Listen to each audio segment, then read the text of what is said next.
It all began when the protagonist got kicked out of a party for the millionth time after being dumped by countless others before. Now broke and fed up with the vicious cycle, Alden decided to take down a dungeon boss alone because that was his last hope of surviving as an adventurer. Since he was at level 43, he was strong enough to survive the first few floors, but he soon landed on one floor with a paralyzing slime releasing sticky fluid that could weaken a grown man. Despite this, Alden was so excited about the expected coin drops from the slime that he successfully defeated it in anticipation of a massive reward. Unfortunately, Alden got no reward, but he wasn't surprised, because he had a cursed skill that reduced his chances of getting rewards. This forced him to defeat 100 times more enemies than an average adventurer just to get the same number of rewards, so people generally hated him for this and kicked him out of their parties. Suddenly, Alden's thoughts were interrupted by a loud voice belonging to a priestess who was attacked by a horde of goblins. Soon after recognizing that these were above-average goblins, Alden quickly stepped in and got rid of them, but as their numbers reduced, a larger horde attempted to sneak an attack on him. He easily wiped them out while protecting himself using a barrier, but he noticed the last goblin was headed for the priestess, so he quickly alerted her, and she bashed its ugly head. When they reached a safe point, the priestess thanked him and introduced herself as Coco. After, Alden wondered why Coco was alone and assumed the goblins had gobbled up her party members, but she shared that she'd always been alone. Alden said she was being stupidly reckless, but when she revealed she was level 80, he was shocked and felt like an embarrassment to the Brotherhood since this girl was nearly twice his level. However, Coco showed him her skill set, and he realized that she was at such a high level because of a negative skill that stole the rewards of other party members and used them to boost her points. Such members could still get the drops and experience points, but the slaying bonus was all given to Coco, and their special skills were also nullified. After estimating the compatibility of both their negative skills, Virgin Alden grabbed Coco's arms thinking they were her rice cakes, as he desperately begged her to form a party with him. Initially, she resisted the idea, but after much convincing, she later agreed to form a temporary party with him. Getting into the dungeon, they encountered another paralyzing slime, so Alden seized the opportunity to watch how his negative skill would interact with Coco's. When he defeated the slime, the coin drop was unbelievably huge, but he still didn't feel convinced, so he went on to defeat more creatures until he was rewarded with a lightning orb. Finally, it dawned upon him that his fate had changed, and he was now getting lucky with rewards. He wasted no time in asking Coco to form a party with him, but she said they were already in one together. However, Alden said what he really meant was that he wanted them to be together forever, and Coco blushed because she thought this loser was proposing marriage. At the same time, Alden revealed that he also had a negative skill that reduced rewards, and the surprised Coco wondered how he ever survived as an adventurer. However, Alden said his fate had now changed because on his very first adventure with her, he gained significant rewards which he'd never seen his whole life. Hearing this, Coco was shocked, saying her skill only ever caused trouble for everyone, but Alden explained that since her skill normally canceled out the skills of party members, it also canceled out his own negative skill, which in turn made him a normal swordsman. After this explanation, Coco finally understood that by asking her to stay together forever, Alden was only asking her to remain in the same party with him even after leaving the dungeon. Of course, she was a little bummed out that her cherry would remain unpopped, but she smiled because finally, her cursed skill had come in handy for someone else. Still, Alden said she could take her time before making a decision, but for now, they could be teammates just to conquer that dungeon. After some time, they arrived at the middle floor, and Alden kept getting lots of coin drops and many other treasures for each monster he conquered. Seeing this, Alden was so excited because he had never thought he would ever see his storage filled with drops. He asked Coco to help him gather them, and in his heart, he felt thankful to her and thought of her as a friend who was hard to come by. However, Alden noticed that Coco seemed to be having mood swings, so he suggested that they take a break. Coco said she was fine to keep going, but Alden, sounding desperate, said that she could share whatever she had on her mind with him, and he would fix it. Coco blushed because she couldn't say exactly what was on her mind, so she lied that she noticed him defeating monsters easily with one swing of his blade and wondered if he was using a special sword. Alden said that all he had to do was target the weak points of the monsters, and it was especially easier for him with Coco's strength-enhancing buff. However, Coco said it was still pretty insane that Alden could destroy monsters with one hit, and he told her he had studied so much that he wouldn't drag anyone down with his skill. Frankly speaking, he only wanted to flex his inner alpha male because he was scared that she'd give up on him.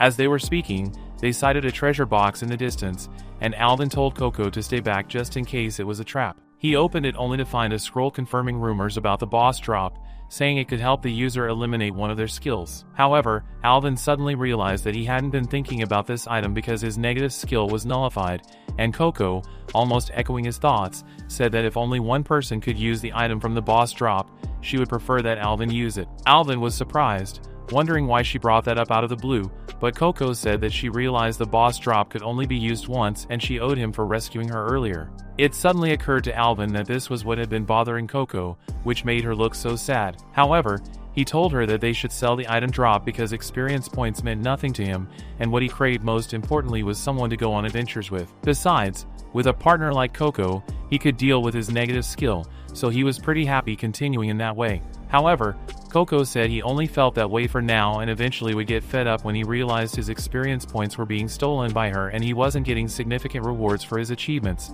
because that was how it always played out among her teammates. As Coco spoke, Alvin realized that she really had it all in her head, and he remembered that when he was much younger, he learned that negative skills were more emotional problems that brought out feelings such as envy, suspicion, and servility in anyone who was cursed with them. Up until this moment, Alvin realized all this while he'd also been acting like Coco, who looked like a grandma on her last legs, so he knew just exactly what to tell her. He then got down on one knee, saying that as an adventurer in a similar situation to hers, he would never betray her. When he realized he looked like a simp crawling out of the trenches, he quickly got up and said that they shouldn't worry about the boss drop because they weren't certain that it could only be used once. Finally, his words got to Coco, and she smiled and apologized for sounding weird earlier. As they turned to proceed, Coco felt thankful because Alvin was actually a pretty honest dude for someone who was that strong, and she felt their meeting was fate. But then, the dark, wounded part of her soul felt their encounter was all too convenient, and perhaps it was only because of her skill that Alvin was tagging along, which made him no different from other adventurers. However, she remembered that he promised never to betray her, and whatever dark thoughts she had were shattered in that instant, so she learned to trust him. Her thoughts were interrupted by a loud crash, and they both ran in the direction of the crash, only to find several golems gathered. They soon suspected that there had to be an adventurer somewhere around who had been completely surrounded by golems. And so, Alvin used his iron cutter and sliced through the bodies of the golems, but it was a pretty tough exterior, so he asked Coco to buff him up since he had already drawn the monster's attention away from the adventurer. Unfortunately, golems were pretty tough to deal with because they were made of emerald and had strong physical resistance. To defeat so many golems quickly, Coco had to chant the best buff she could, because her most sincere desire was to enhance Alvin's abilities with all her might rather than worry about anything else. In that instance, she granted him a buff that allowed him to pass through thick things like her posterior. Successfully, Alvin shattered the golem and commended Coco on a great job because her buff had saved him so much time. At that time, more golems were arriving in their direction, so Alvin told the trapped adventurer that he would take out as many as he could to begin with, and he defeated the golems one after the other with Coco's help until they had got rid of every last one of them. Afterwards, he said he was pretty surprised that her buff lasted until he beat all the golems, so she could only have lasted that long because she was at level 80. After a word, they met the trapped adventurer, who turned out to be a mage, but then she apologized to them, saying it was a trap because the ceiling and walls jutted out intricately, which caused the golems in the passageway to get clogged. And since emerald golems didn't have long-range attacks, the girl could mow them down easily to get as much money as she wanted. Alvin apologized, realizing she was the one who drew the golems towards her, but she said it was not a big deal because she was just there by chance. Immediately, Alvin assumed she had gone to defeat the boss, but the girl said there was no way that could happen because she was a mage and that kind of job was not suited for soloing, so she couldn't solo a boss without a party. However, she admitted that she needed the boss drop so she could get rid of her negative skill. Moments later, the girl introduced herself as Melina, and they told her the story of how they met and both had negative skills. After, Melina told them about her own negative skill, which was called the Blessing of the Jealous God, and which was why she couldn't join a party and was going solo as a mage. Apparently, her negative skill worked by increasing the stats of everyone in the party, including hers, by 10%. However, upon defeating a monster, the one who defeated it would have their stats decreased by 3% for each monster that was defeated. After a good number of monsters were slain, starting from the 4th monster, Melina's cursed skill would decrease an adventurer's stats, including their very initial base stats. However, Alvin said this wasn't much of a big deal, as he had run the calculations, and it was rare for the negative skill to decrease someone's stats enough to be an obstacle in combat. But Melina said the effect which really caused problems for her party members was the 3rd which was taking bonuses away from the person who defeated the monster and dividing them among the other members of the party. For example, if a swordsman defeated 2 monsters, a mage defeated 1, and a cleric defeated none, the bonuses of the swordsman would be distributed to the mage and cleric, while the bonuses of the mage would be distributed to the cleric and the swordsman. Following this explanation, Melina asked Alvin what he would do if he were a combatant who lost his bonuses and suffered a stat debuff every time he defeated a monster, and he said he would try to get other party members to defeat as many monsters as possible. This was precisely what Melina thought of as a problem because it landed most of them in a dangerous situation that could lead to accidents. She believed that in dungeons, no matter how much damage an adventurer received from a flashy attack, the only consequence was that their health points decreased, but their performance wouldn't suffer. However, the moment a person's health points approached 0, they would die and couldn't be revived with any healing spells or items. On the other hand, people might begin to argue in the team over who should deal the final blow to a wounded monster in front of them. And Celine, having witnessed countless parties on the verge of collapse due to a monster's desperate final attack, voluntarily left such parties or the party members would turn hostile towards her and kick her out. As a result, she preferred to go solo because she couldn't imagine someone else dying because of her skill. Although going solo was better, it was still pretty dangerous, and so she decided to explore the cavern because she heard that the boss drop had an item that erased skills, and she began mapping a route to the boss. Meanwhile, Alvin thought deeply about Melina's skill, realizing it could be fatal, but if her skill was applied to someone like him, he wouldn't care about his bonuses getting taken and redistributed to the others because he didn't need the bonuses. However, the one who would die at their party was poor Coco. Meanwhile, Melina said she planned to earn so much money by trapping and defeating golems so she could get enough money to hire people to help her out whenever she decided to challenge the boss, but until then, she was stuck moving like an abandoned witch. However, Coco aggressively held her, asking her to join their party, but the way she grabbed Melina made her want to scream mummy.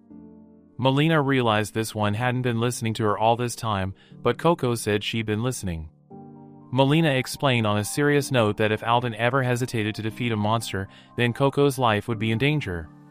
However, Coco ignored all that because she had a theory that she wanted them to test out, and in the end, Melina was forced to cooperate with them. Arriving at the 24th floor of the cavern, Coco said they would try to defeat some monsters as a party. At the same time, Alvin realized that all his stats had increased by 10%. The first monster that approached them was a tentacle plant, and at the speed of light, Melina incanted a chant and defeated the monster in one hit. The other two were astonished at this, so Melina said it was pretty easy for her as long as she hit a monster with its elemental weakness. When they asked her what elemental magic she used, she said she used all 5 elements, which were each trained up to level 38, and all she had to do was choose the best element for the job. Coco felt her level was impressive but couldn't believe that Melina could use 5 elements. And she explained that she was fussing about this because there were an enormous number of magic spells that were different elements, and each element required mages to learn a different chant. So the higher their levels, the more spells were available for them to learn. This only meant that Melina wasn't only using 5 elements, but that she had a tremendous memory and had all the chants memorized. Melina confirmed this by saying she knew she had 5 types of elemental enhancing skills, and because of her negative skill, she worked hard to memorize every single incantation because she couldn't stand the thought of having someone die because of her negative skill. This was why Coco had nothing but respect for Melina, because even her own few cleric spells made her use up the brain cells she never had. Later, Coco remembered they had to check the party stats, and she saw a melting heart icon representing the jealous god curse, which Melina claimed had only affected her because it was she who defeated the monster. However, both Alvin and Coco stared at the screen silently, saying nothing. Coco eventually said that she noticed a 3% reduction in all the stats, but Melina said she didn't seem to have gotten the debuff as expected. For more confirmation, they decided to defeat another monster, which happened to be another emerald golem. But since Marina was the rear guard, she couldn't handle that, and Alvin decided instead to take care of it himself. With one magic fire as a cover, the golem staggered, and the bits of it were shattered, which was quite surprising, even to Alvin. Afterwards, Alvin used a thrasher skill and sliced right through the golem, and it was instantly defeated, even without any buff from Coco. Alvin was surprised because it meant the golem only had enough health points to take one blow from the thrasher and be defeated.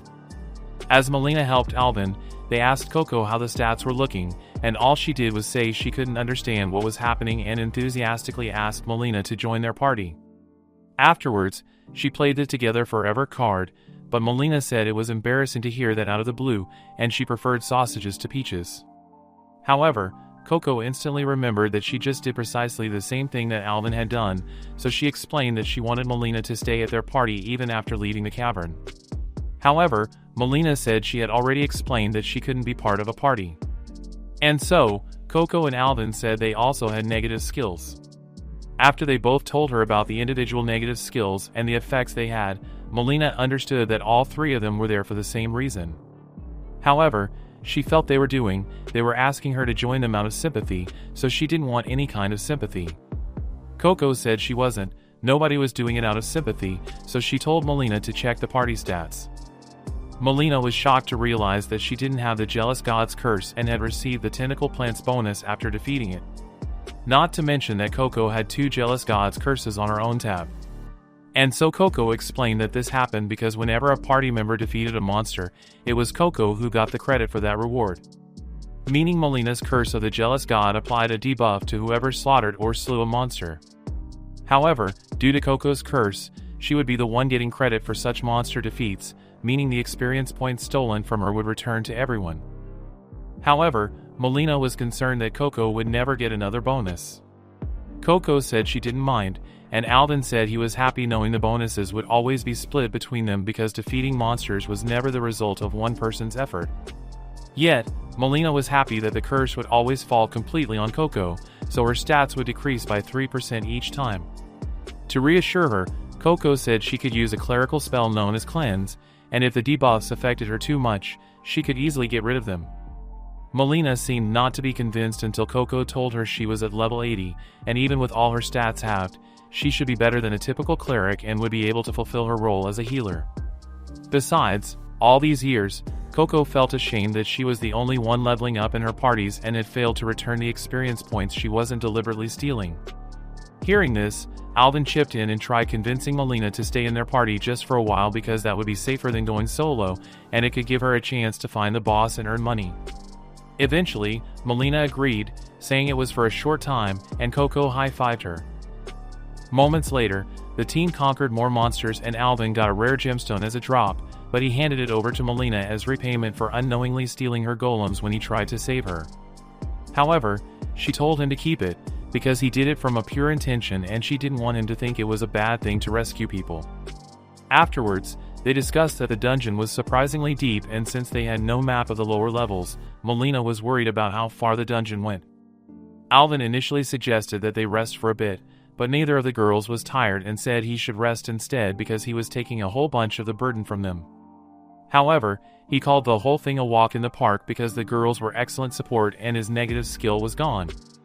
Just then, Alvin saw a text stating that a swordsman's stretch to wield a sword would wither away, a bowman's eyes would become cloudy, but the last part of the message was coded. Alvin realized that this text was pretty similar to the text at the dungeon's entrance, so perhaps there was some hint somewhere. On her own, Melina was lost in thought about the boss drop because she knew all three of them wanted to erase their negative skills, but wasn't sure how they planned to handle it, so she asked them who would take the item. Even though the others thought boss drops were single-use, Melina knew there could be multiple copies of the item, but all the possibilities in her head seemed to draw her deeper into despair. When her teammates noticed it, they told her to chill because they'd worry about it only after getting the drop. Alvin then told her that they may acquire new information as they progress, or someone may have already got a hold of the boss drop before them, so it was best for them to focus on doing what they could so they get the boss drop. Melina seemed to be moved by his speech and acknowledged that Alvin and Coco were quite selfless, unlike most adventurers she'd worked with before. Eventually, she agreed that the best way to move forward was to worry after getting their hands on the boss's drop. To begin their journey, Alvin suggested they search for a safe point on the floor, but suddenly, they heard an awful scream, and right behind them, a guy was running from some monsters. Immediately, Alvin's team decided to step in and Melina offered to go first, saying she would cast a ranged spell, but Alvin was worried because the adventurer guy they saw running was still just up ahead. However, Melina said that they should simply give a signal for the guy to dodge to the left as soon as her spell activated. Alvin said he would give the signal, while Coco said she would buff the electric element. So Alvin called out to the guy and said that he should wait for a signal and dodge into a hole by the side. Since the bozo only understood the language of women, he looked to the ladies and saw them casting spells, and he realized that there was a ranged spell on his way that he should dodge. As soon as they cast the spell, Alvin commanded the guy to dodge, and as soon as he did, the magical attack consumed all the monsters there at once.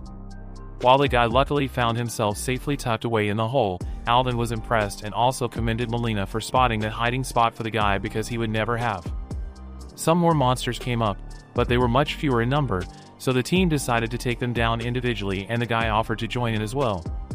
Alvin was telling him not to bother himself, so he would just rest, but before he knew it, Lil Bro was defying gravity like Spider-Man because his health points were maxed out. In no time, all the monsters were defeated, and much later, the guy apologized for attracting the huge pack of monsters but also said Alvin was pretty strong and had saved him. He introduced himself as Ted, saying he was a thief but not the type to steal girls' hearts, but rather did most of his thieving inside the dungeons because that was the classification of his stats, like a swordsman or mage. The others introduced themselves, and Alvin told Ted that they had formed a temporary party. He asked about Ted, and the guy said, even though he looked like an imp, he was at a pretty high level himself. However, Melina felt Ted had no right to claim he was a high-level adventurer because he screamed like a little girl earlier on. The coward claimed that he only screamed because the monsters nearly overpowered him, and then he told them he wasn't soloing the lower floors because he was searching for treasure chests, contrary to what they may have thought. Meanwhile, Alvin was in his head, thinking up reasons why Ted would be soloing the dungeons, because he knew thieves didn't have to engage in combat to earn a living. The only logical solution he came up with was that Ted was exploring the dungeon because he also had a negative skill. But Ted surprised him, saying that if they had come down to the dungeon believing the rumor about the boss drop being an item that erased negative skills, then they had been scammed, because that was a big fat lie. Melina was upset, but Ted explained that if they were born with those skills, it meant they were stuck with them for life, and no convenient item existed in their world which could break that rule. Despite Ted's negative remarks, Melina was pretty confident in her research results, which revealed that there existed an item that could strip away skills. But Ted said he was a thief who knew a lot about items and had never encountered any that could alter anyone's skills permanently. Melina said it was too early to say for sure because there were tons of skills that hadn't even been heard of, but at some point, Ted put on a naughty expression, saying it was hard for him to prove that something didn't exist, but they certainly were going on a fool's errand.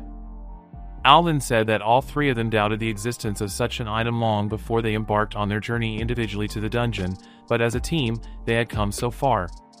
Ted adamantly said that it didn't matter whether they were already prepared to be disappointed because he knew for sure that the boss's room was on floor 40.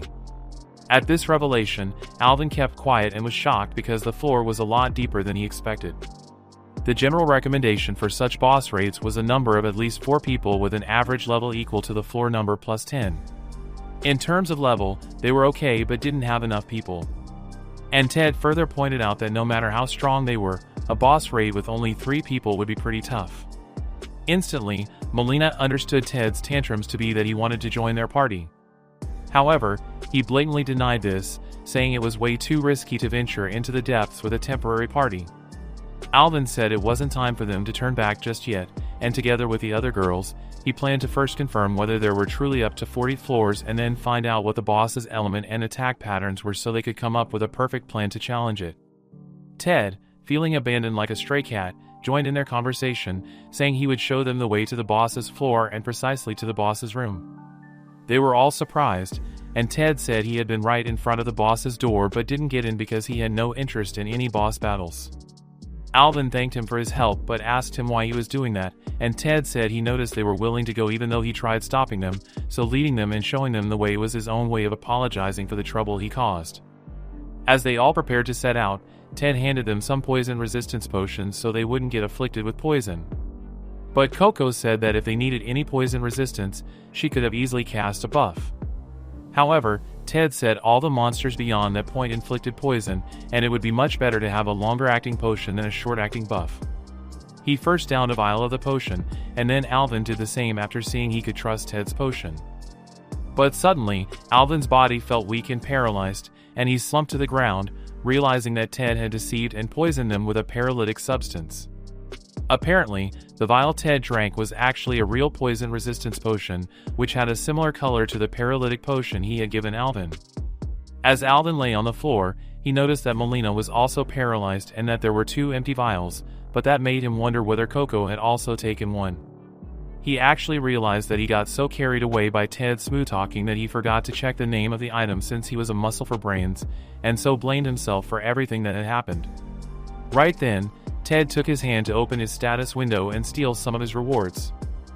His next victim was supposed to be Melina, but suddenly Coco showed up right behind him with eyes that could reduce any man to dust, and she lifted her staff and banged it on his head. Instantly, he sprang to his feet and took out his little knife to defend himself, but he expressed his surprise at the fact that Coco wasn't paralyzed even though he had seen her taking the potion he had given them. Coco said she drank it, but thanks to her paralysis resistance skill, nothing affected her. Just then, Ted realized his health power was significantly low and he asked Coco what she had done. And that was when he found out that she was at level 80 and obviously had enough power to reduce his health points with one hit. At that time, Ted was already feeling dizzy and surrendered because his health power wasn't enough for him to put up any fight. Moments later, after Coco had cured both Alden and Melina, they helped her to physically restrain him with a rope and she suggested that they head back and hand him over to the guild. However, Melina, who was completely outraged, suggested that instead they should push him in front of a pack of mermen, but she later said she was joking when they told her she was being a little too harsh. However, she also pointed out that perhaps Ted had tried to get them murdered by monsters the very first time they saw him. However, Ted claimed it was truly an accident, so Coco said they would just let the guild deal with him. Alden was deep thinking about the whole thing, realizing that Ted must be a real scoundrel if he actually tried getting them to be murdered by the horde of monsters. But again, he couldn't trust whether Ted's actions were accidental or intentional. Melina spoke up that she agreed with Coco's decision to let the guild deal with him because it was impossible to carry Ted everywhere with them and also too dangerous to leave him there and let him out of their sight. Coco asked Alden whether he agreed with that, because she had a memory map in her hand, which could let them return to the entrance no matter where and what level they were at in a dungeon. But Alden said that they should hold off on leaving because there was a very good chance that Ted would escape before they could get him to the guild. Probably because Ted possessed a skill that could help him slip out of the ropes they tied him in. Ted said Alden was overthinking things, but Alden said the reason behind Ted looking this chill was that he knew he could easily escape at any point. In any case, Alden said that he had once been taught by his sword master to try to figure out the things that had been nagging at him. About Ted's attack on them, firstly, he asked Ted why he only stole items that were necessary for them to continue adventuring, because the items were potions, food, and spare equipment, but he didn't even touch one of the most important items, which was a rare drop known as the Merman's Tear. This was because there was no reasonable person who really just wanted to steal who could overlook the Merman's Tear. So this meant that Ted was actually trying to stop them from progressing any further, and not just a simple attempt to rob them. At the time, Ted bowed his head in frustration because he had been figured out, so he told them to go home without a fuss. Melina figured that there was something he wasn't telling them, so when they urged him, he confessed that because they had saved his life, he figured it was his duty to stop them, but at that point, he no longer cared, and they could just challenge the boss, and say hi to his ex in the fiery abyss. Everyone stared intently at him, and Coco asked whether he knew something about the boss that he could share. But Ted said it didn't matter since they no longer trusted him. Alden shared that even though he found Ted's approach problematic, it was clear that Ted was actually trying to stop them from challenging the boss because they were completely unprepared for that fight. He then told Ted that, depending on the circumstances, if he told them what was really up, they could turn back for the time being. After a while, Ted finally confessed that the boss of that dungeon had a deadly secret, which was why no one could beat it. He asked them if they had a map of the lower levels of that dungeon, but they told him that the shop map did not have any such maps. Ted told them to think about it because it was pretty odd, since usually there were at least some fragmentary maps sold to earn extra cash by some parties that had attempted the raid. And in the absence of any such maps, it is simply because none of the parties that attempted the raid has ever returned. Immediately, Alden spoke up, saying that it was ridiculous because adventurers who could make it to the 40th floor would definitely be very cautious. But Ted snickered at his comment, saying that he had once told them there were a bunch of poison-type monsters beyond the current point they were at, but as long as they could deal with the poison, it wasn't impossible to reach the boss's room. So, usually, whenever cautious adventurers arrived at the boss floor, they would assume they weren't too tired to venture in. And just as they entered the door, which closed shut on its own, and no adventurers ever left. In fact, the very fact that the dungeon was still present only meant that no single adventurer had cleared it, and if the parties who made it to the boss floor never returned, it only meant that they were slain by the boss of the dungeon. This also meant that once that door got shut by itself, there was no chance for anyone to retreat, and all that awaited such adventurers was either victory or death. As they discussed further, Coco said she had challenged a fair number of boss rooms that spawned on lower floors, and she observed that it was normal for adventurers to be unable to retreat from boss rooms because they had special mechanics. Ted chipped in that it was so because they didn't want the adventurers to tell others about the traps inside them. However, if there were special conditions, there would be clues within the dungeons, such as similar traps or flavor text. After thinking, Coco added that a boss room in such an empty dungeon wouldn't be the type that prevented adventurers from withdrawing. Realizing that Coco had a point, Molina simply concluded that Ted was again still lying through his teeth. He started acting frantically, saying that if all it took to conquer a small dungeon was a high number of adventurers with high levels, and perhaps the boss had an obscure secret gimmick, then it was a waste of time. As Ted spoke, Molina was silently observing and noted that he seemed excessively knowledgeable about that dungeon, so she asked him exactly why he came to the dungeon, because he wasn't even after the treasure chests on the lower floors. Also, since there were no maps or people who returned from the lower floors, Ted shouldn't have known that there were lower levels when he entered. The final giveaway was that Ted certainly had to have seen countless parties entering the boss's room to conclude that it wasn't possible to retreat and that the boss was unbeatable. This only meant Ted had not been challenging the boss with the other adventurers, which was pretty strange. Following this analysis, Molina rephrased her question, asking why Ted was hanging out in front of the boss's room, but the idiot said that they should ask Alvin because it seemed the nerd of all nerds had already figured it out. Even though it was just an intelligent guess, Alvin said that Ted saw all other adventurers as enemies who competed with him for limited resources. But things weren't always this way. When Ted was younger, he once heard a story about adventurers who, rather than competing with each other, shared and overcame their hardships together. At a young age, Ted barely became an adventurer but knew he couldn't stay greedy if he wanted to keep friends around. However, one time, after he had helped his party members with all his last ounce of strength, Ted was abandoned when he became weak and helpless, and so he swore never to join a party again.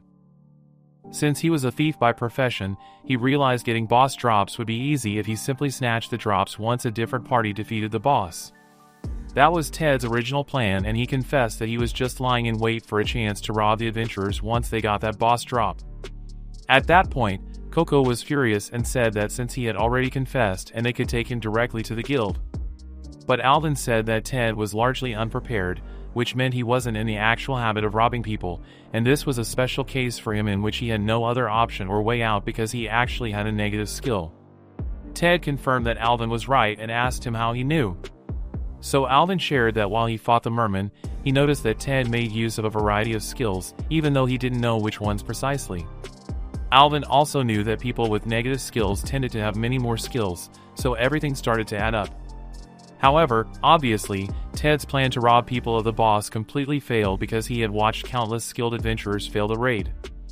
The guy said he had warned such adventurers that it was dangerous, but no one listened to him because adventurers are actually stupidos. However, when he encountered Alvin's party, he decided to give them a heads up because he considered them friends ever since they went far to protect him from the merman, even if it cost him the boss drop and failed to get rid of his negative skills. The others asked what Ted's negative skill was, and he said it was a hunter becoming the hunted kind of troublesome skill. How it worked was that all the debuffs the party received would go straight to Ted, and he added no further context. All three of the others were shocked because this was a pretty bad thing, as every single person would be throwing debuffs in Ted's direction. However, Coco found it very weird that he only got the debuffs because it meant his skill distinguished between buffs and debuffs. Typically, the differences between buffs and debuffs are distinctions adventurers make on their own, but it was ultra rare that a skill Ted possessed could make this distinction for him. However, Ted said nothing was interesting about his skill being a rare one because it had brought him nothing but pain. However, Coco said it's certainly hard to be advantageous to Ted because if the whole party was hit with a low vitality reduction debuff, then it meant Ted would be the only one affected. But Ted said his own wasn't so convenient, and the severity of the debuff increased with each stack. However, if he received a bunch of different debuffs, he was pretty screwed. He went on to share that back then, when he got abandoned by his teammates, all his stats were cut by more than half and he was severely weak, but the idiots all left him to die by himself, and since then, he had only been going on solo adventures. Melina said she found it a little strange that Ted's stats were more than halved, but he thought she was really refusing to believe a word he said. To his surprise, she said she really wanted to understand, and her closeness to him made him explode in his diapers. Melina then shared that Ted's cursed skill didn't stack debuffs but rather raised their severity. So even if 4 people received debuffs of medium severity, the max severity for debuffs was X, and it wouldn't exceed that, meaning Ted's skills wouldn't be halved. However, he told her some debuffs combined to double the effects because his negative skill had another effect, which increased or decreased the effectiveness of his stats based on the reward rate of the party. This depended on the members, especially those who had skills that increased their chances of receiving rewards, such as money, good luck, and increased drop rate. Back then, when Ted was still in the party, they had a temporary member who joined midway through the dungeon who possessed a drop rate increase and good luck. The effect of Ted's debuffs rose, and he became careless. The other group members asked him whether there were times when the debuff effects decreased, and he said he acknowledged that they could work the other way around if a party member had skills like bad luck or a decreased drop rate. However, he didn't know by how much the debuffs could increase and didn't care either because he had no intention of joining the party anymore. Besides, he felt that if such a poor party with terrible drops wanted to hire him, there was no way on earth he would ever want to join them. Hearing his words, Alvin felt like a church rat and fainted, so his girls tried to get him up. Ted didn't understand what was going on and asked what had suddenly got into them, but they told him to make an educated guess, even though he was outright illiterate. He eventually figured out that these party members had a reduced drop rate and bad luck, so having him in their party would negate the effects of the low severity debuffs. This time around, Melina stepped forward and invited him to join their party, but Ted reminded her that he had just said he would never join a party. However, Melina urged him to try them for just 2 or 3 fights because nothing bad could happen. Probably. But seeing how unwilling he was to give them a shot, Alvin threw in a bribe, his rare merman's gift, and instantly, without thinking, Ted set himself free from the binds and escaped so easily. Afterwards, they asked him again whether he was willing to join them, and he said he was glad to. After everything, Coco apologized to him for hitting it from behind, but said she wouldn't mind doing it again, while Ted responded that it was cool. Meanwhile, Melina and Alvin were behind, and Melina said it was a little too generous of Alvin to let go of his merman's tear just to get Ted to tag along with them. On the other hand, Alvin was philosophizing as usual and asked Melina why they had all come to that dungeon specifically, and she replied that they had come to erase their negative skills. Her next plan afterwards would be to join up with a party officially because she wanted to go on adventures she couldn't do by herself and wanted to attain new heights. Alvin agreed with her that being part of a party was one of the best experiences, but he also felt that that was exactly what Ted wanted, and that was precisely why he thought it was a great chance for Ted to team up with them even just for a while. Just then, Ted asked if they were headed down to the lower levels, and Alvin responded that they were going to start by searching for monsters that cast debuffs beyond them to see the effects of Ted's negative skill. Ted was excited, saying that since they had given him something as good as the mermaid's tear, he would lead them straight to the boss's room. However, he slipped over an icy patch and fell flat on his face. Very soon, he told everyone to hold up because there was a frost chimera right at that spot. The members were instantly surprised because this frost chimera was a powerful monster, so they all wondered what to do and suggested retreating. As they stepped away, Ted's heart skipped a beat after hearing them mention retreat, because that was not his safe word. He also saw them all running and leading him behind, just as his teammates from the last party had run away and even used him as a decoy. Ted realized that his reality was pretty sad because he thought these guys were at least his friends, and that was all he ever had, so he realized that he had been abandoned to die. Coco had been calling out to him all this while, but he was so lost in thought that he didn't notice. Eventually, she got him back on his feet and he realized that Alvin had gotten to the chimera, giving Ted a chance to escape. Watching everything, Ted was surprised that they actually didn't run away and that Alvin had only retreated temporarily to get an item that would increase his chances of winning against the chimera. In any case, Alvin believed that with their current strength, they could easily continue their battle and not give up. Convinced that no one was running away or leaving him behind, Ted agreed to join them. Just then, the chimera launched towards them, and Alden warned against an incoming ice breath that could affect everyone, including those at the rear, but Ted stepped forward and asked Alden to back him up while he executed his plan. After, he attacked the serpent head of the chimera, and successfully hindered its breath attack, but this shocked Alden because he never expected that Ted could cause the chimera to even stagger. Afterwards, Melina struck the beast with lightning and it tried to escape, but before Alden could steady himself for an attack, Ted had already caught up swiftly with the chimera and sliced it into 2 clean halves. Eventually, the defeated body of the chimera crashed to the ground, but Ted's teammates were speechless and in utmost shock as they watched Ted's shocking performance and acknowledged his brilliance. They commended him for doing a good job, but this reminded him of the past, when he all thought adventurers were fools for trusting each other, but now, he knew he was only envious because he had never experienced the joy they all enjoy from having loyal teammates.